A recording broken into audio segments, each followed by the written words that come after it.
Putang ina pre. Hindi pala nakabukas yung bandicam ko.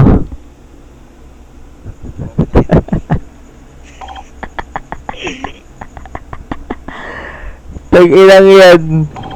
Hindi, ulit. 1, 2, 3. Action. Ito kasi Tid. Kanina, yung mga police par. Putang ina, hinuli ako, tol. Wala naman ako ginagawa sa kanila, tol. Ngayon, magpapatulong sana ako sa inyo para kausapin sila. If ever na hindi maayos yung pag-uusap, alam na. So ngayon, anong nangyari kasi kanina? Pumunta ako ng PD. Tapos, pinapalis ako kasi nga restricted daw, red zone. O, palis ako.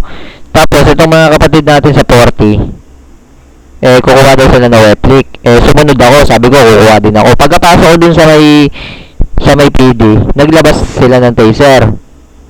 Tapos, sabi ko, sir, kukuha lang po ako ng wet leak. Paano, ginawa nila sa akin? Tinaser ako bigla. Hinuli ako. Puta na, bakit nga i-red zone yung PD? Diba? So, ngayon, magpapasama sana ako sa inyo mga kapatid, pupunta tayo doon para kausapin sila. If ever na hindi maayos yung pag-uusap, alam na. Kasi yung pangit ng ang pangit ng patakaran nila, di ba? Diba?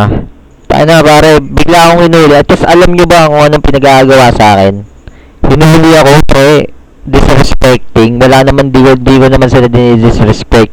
Tapos, ang ginawa doon, basta ang daming pinag-ano sa akin eh. Ang daming pinag-aalagay. Hindi ko na alam kung ano yung mga kaso na yun eh. Lalo na yung maingay doon. Pinagmumura ako. Tangina, para siyang gangster, tol, kung alam nyo lang. So ngayon, feeling ko, mga kapatid, meron doon dirty cup. Oo.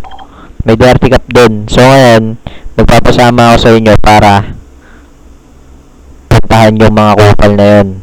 Para makausap. If ever na hindi sila makakausap na maayos, tatanggalin natin yung mga sungay na mga kapatid.